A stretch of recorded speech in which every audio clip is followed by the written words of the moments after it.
4 రోజులుగా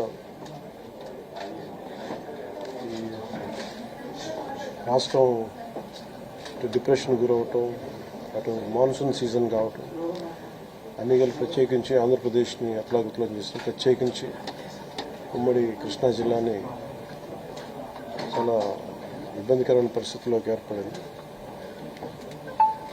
ప్రభుత్వం వచ్చి ఈ 3 నెలల కాలంలోనే ఇంత హిస్టారికల్ ఎఫర్ట్స్ పెట్టాం అందరం. గౌరవ ముఖ్యమంత్రి గారు కూడా చాలా వ్యయప్రయాసాలతోటి సహాయక రెస్క్యూ ఎఫర్ట్స్ అన్ని చేపడతా ఉన్నాను. నేను నా తరఫు నుంచి పంచాయతీరాజ్ డిపార్ట్మెంట్ తోటి ఎప్పటికప్పుడు సమీక్షలు చేస్తా ఉన్నాను. లాస్ట్ 2 డేస్ నుంచి ముందస్తుగా అందరూ అనుకున్నట్టుగానే ఇది వర్షం ఎక్కువైంది, దాని వచ్చి సహజ వరద అనుకున్నాం. ఆ తర్వాత రికార్డ్ రేట్లో అసలు ఎవరు ఊహించిన విధంగా గత 50 ఏళ్లలో ఎప్పుడు రానంతగా వరద నీరు చేరడం, ముఖ్యంగా తెలంగాణ నుంచి అక్కడ పడ్డ వర్షాలు, అక్కడ వాగులు ఇవన్నీ వచ్చి ఫైనల్ కన్వర్జింగ్ పాయింట్ బుడిమే మన వైపు రావటం, దానికి మనం విపరీతంగా నష్టపోవడం. అలాగే ముఖ్యంగా విజయవాడ ఎందుకు ఇంత గురైందని చూస్తే ఇది అవుట్లెట్ తీసుకోకపోవడం. బేసిక్గా గత ప్రభుత్వం చేసిండాల్సింది ఇవన్నీ కొంచెం దృష్టి పెట్టుండాల్సింది, వాళ్ళు పెట్టలేకపోయారు.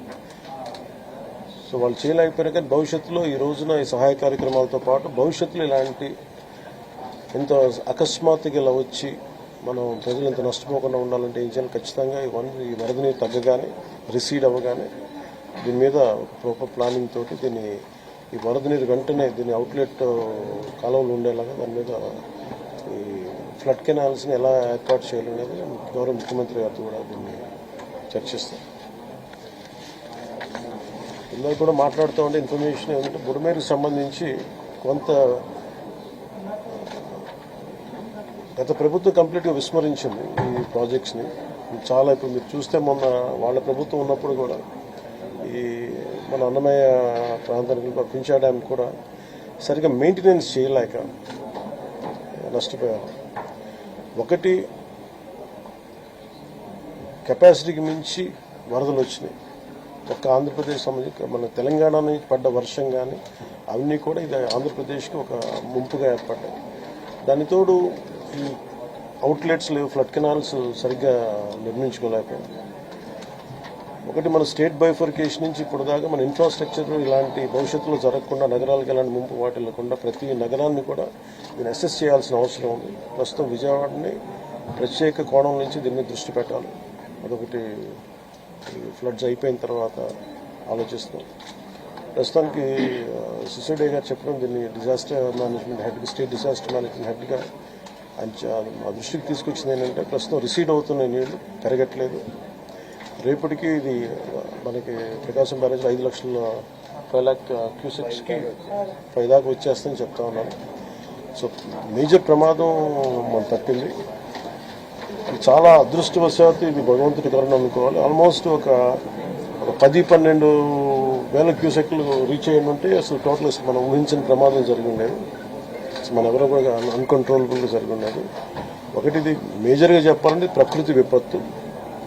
ఇంకొంచెం తక్కువ స్థాయిలో మనం డ్యామేజ్ అయ్యిండేది ఒకటి బుడమేరు కనుక గత ప్రభుత్వం సరిగ్గా మెయింటైన్ చేసి ఉంది. ఎందుకంటే వాళ్ళు అన్ని చిన్న ఇరిగేషన్ ప్రాజెక్ట్స్ కూడా సరిగ్గా కనీసం వాళ్ళు ఈ లాకులు కూడా రిపేర్ చేయలేకపోయిన పరిస్థితులు ఉన్నాయి వాళ్ళకి.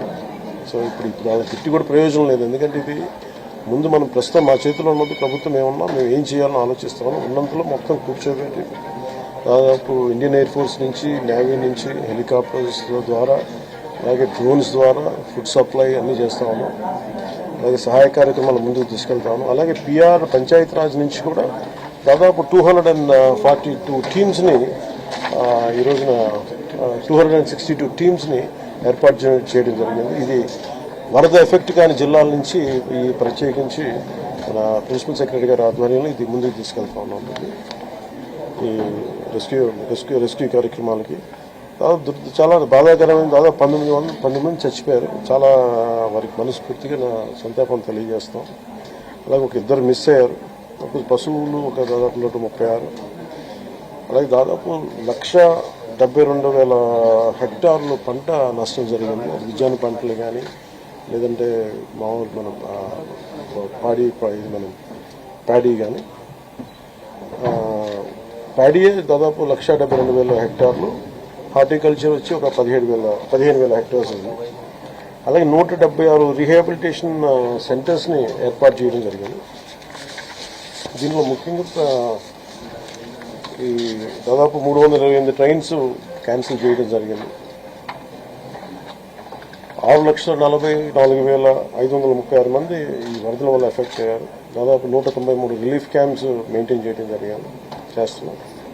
అలాగే దాదాపు 42,707 మందికి రిలీఫ్ క్యాంప్స్లో అకామిడేట్ చేసాం. దాదాపు 194 మెడికల్ క్యాంప్స్ ఆర్గనైజ్ చేసాం. దీనికి ఇది ఇంకొక ఈ డేంజర్ ఇలా కంటిన్యూ అవుతుందా లేదా అని చూస్తుంటే ఖచ్చితంగా తగ్గుముఖం పడుతుంది. ఇది గాబరా పడాల్సిన అవసరం లేదు.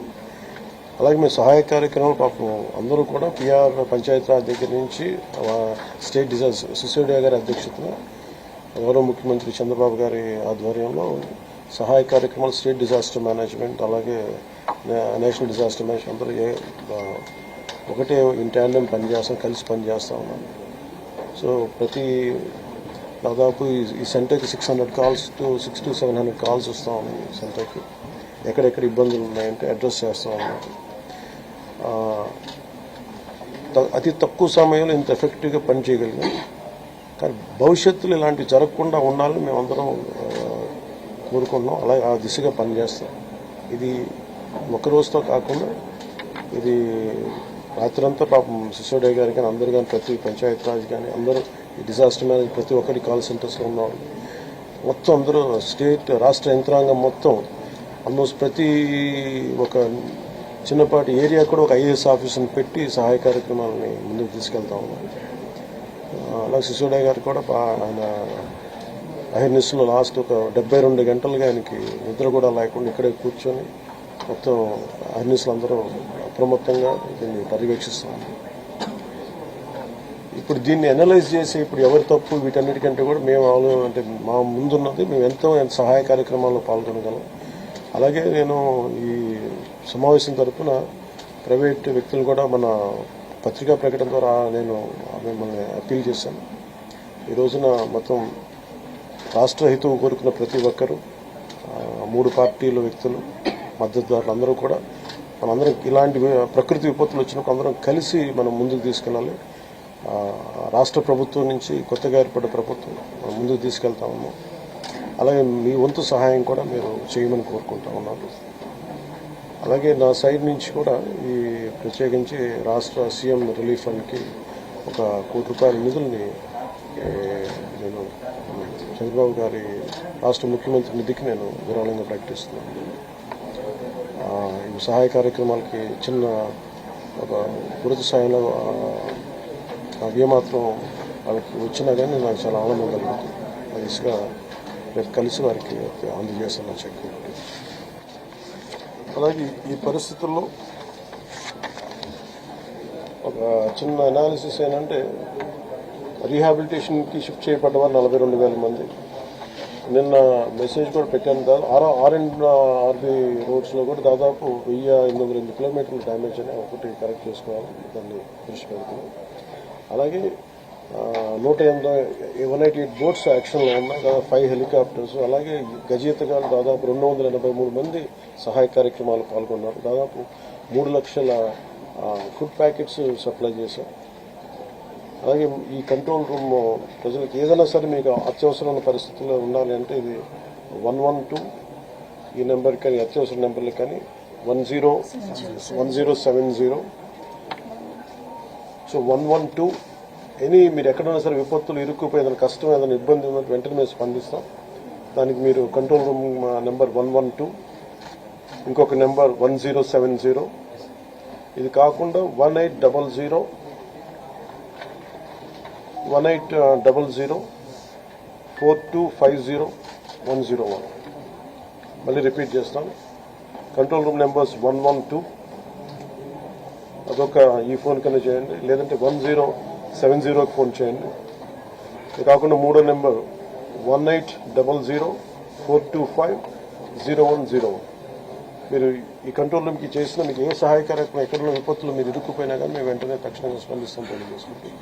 అలాగే దాదాపు 80 కోట్ల రూపాయలని జిల్లాలకి ఈ రిలీఫ్ అండ్ రీహాబిలిటేషన్కి విడుదల చేయడం జరిగింది. అలాగే ప్రతి ఒక్కరూ కూడా ప్రభుత్వం అభివృద్ధిని కాంక్షించే ప్రతి ఒక్కరూ కూడా నేను ఇదే కోరుకున్నా. ఈ ప్రకృతి విపత్తు సమయంలో ఇది నిందల కంటే కూడా ప్రజలకు మనం ఎలా చేయాలనే దృష్టిలో పెడతాం. భవిష్యత్తులో ఇలాంటి జరగకుండా ఉండాలంటే ఎలాంటి చర్యలు తీసుకోవాలని మేము కేబినెట్లో చర్చించి గౌరవ ముఖ్యమంత్రి గారి దృష్టికి తీసుకెళ్లి దీనికి ఒక ప్రతి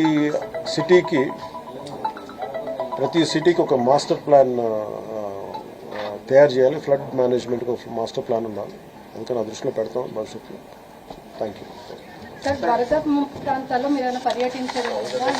అంటే ఇది ముందు రోజే అనుకున్నాను. యాక్చువల్గా ఇది మా దృష్టికి ఏంటంటే ముందు 1వ తారీఖు అనుకున్నప్పుడు అందరూ ఏమన్నారంటే మీరు వస్తే ఇది మాకు ఈ రిలీఫ్ ఆపరేషన్స్కి ఇబ్బంది అయిపోద్ది, మాకు దయచేసి మీరు ఈ రిలీఫ్ ఆపరేషన్ మీరు అడ్డం అయిపోతారని చెప్పేసి వారి సూచన మేరకు నేను ఆగిపోవాల్సి వచ్చింది.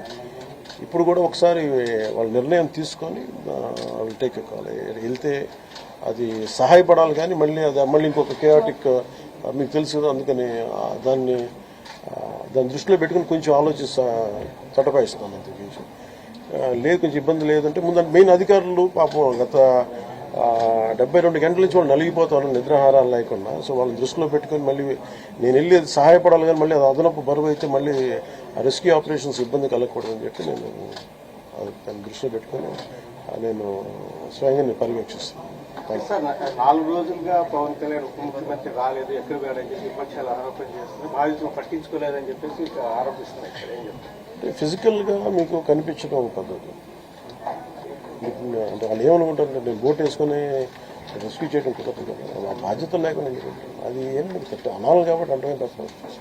ఎంటైర్ మీరు చూస్తే మా పిఆర్ మెషినరీ, మన పిఆర్ పంచాయతీరాజ్ మెషినరీ మాకు ఎంటైర్ వర్క్ చేస్తాం మా సైడ్ నుంచి.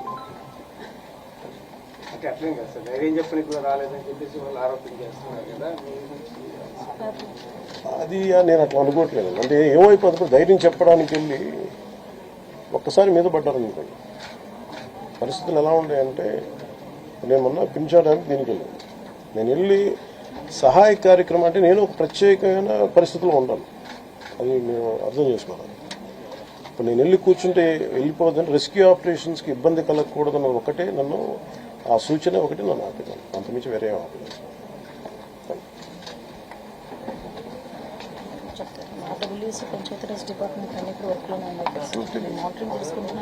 అలాగే చెప్పండి అంటే పంచాయతీరాజ్ కానీ, రూరల్ వాటర్ సప్లై కానీ, ఇంజనీరింగ్ డిపార్ట్మెంట్ కానీ కన్సిస్టెంట్గా పనిచేస్తున్నాయి in tandem with rescue operations. దాన్ని కూడా మీరు దృష్టిలో హైదరాబాద్ తరహాలో చెరువులు అవన్నీ కబ్జాలు అవుతున్నాయి కదా, వాటి విషయంలో ఏమైనా మీ గవర్నమెంట్ ఇప్పుడు ఇది సక్సెసివ్గా ఇప్పుడు మనం అంటే దీంట్లో ఒక ఇది ప్రతి ప్రభుత్వం తీసుకోవాల్సిన